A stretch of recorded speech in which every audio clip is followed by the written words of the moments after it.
Do you suffer from imposter syndrome?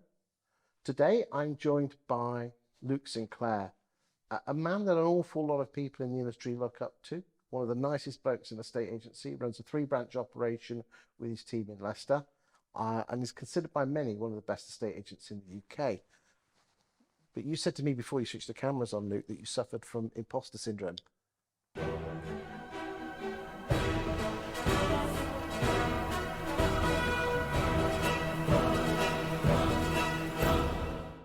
Yeah, I didn't know what it was until I think it was something. I think David Mintz might have put something on Facebook about it in one of the groups or something, and then I listened to a podcast with Dario, the CEO, about it, and then it all started to click. I thought, oh, that's exactly what it is, imposter syndrome.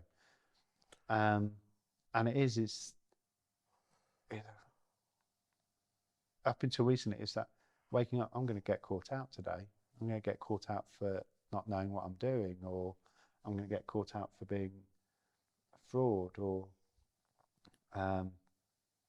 not knowing what to do in this situation.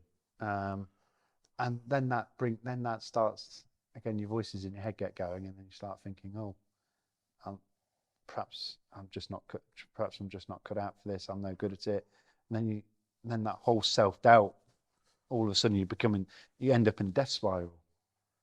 How did you deal with it? Or did you just didn't realise it was you? You just thought, someone's got to find me out. Yeah. I hadn't put a label on it. I genuinely just thought, right, they're going to find me out this week. Yeah,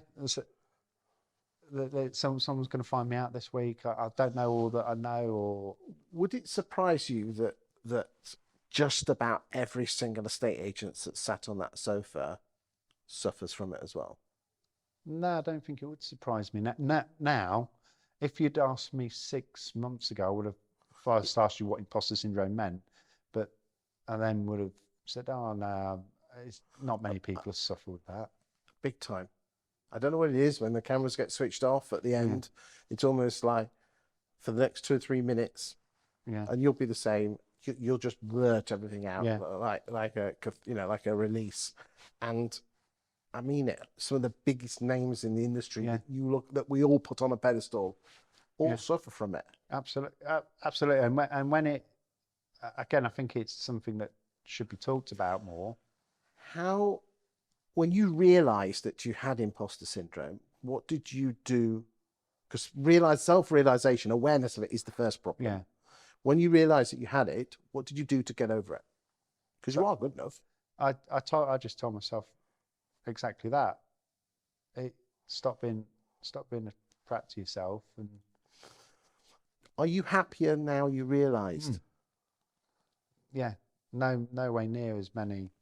Do you think that's one of the reasons why you were almost burning yourself out working stupid hours? Yeah. Because I know to compensate for it, yeah.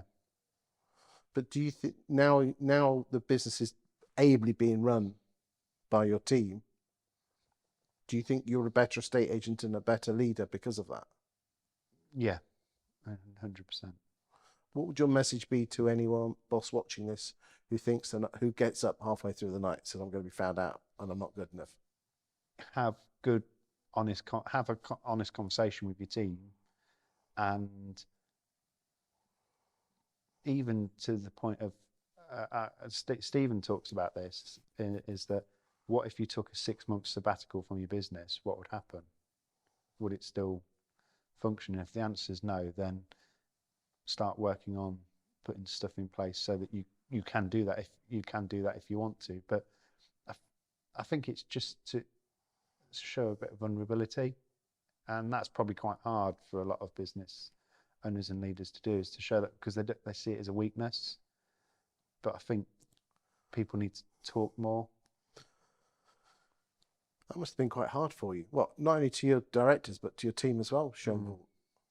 Yeah, it still is hard. It's when they ask me how I am, and it's like, okay. Yeah, but and they are genuinely, like Julie, for example.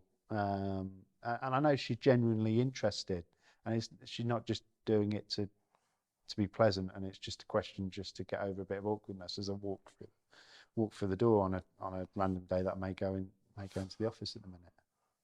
But you would kind of expect your bosses to be bulletproof and Correct. Yeah, absolutely. But I think that kind of coat of armour needs to disappear. and it's not been detrimental by No. you being vulnerable. I mean, we've had Angie Cooney here, we've had Wendy Penfold, Yeah.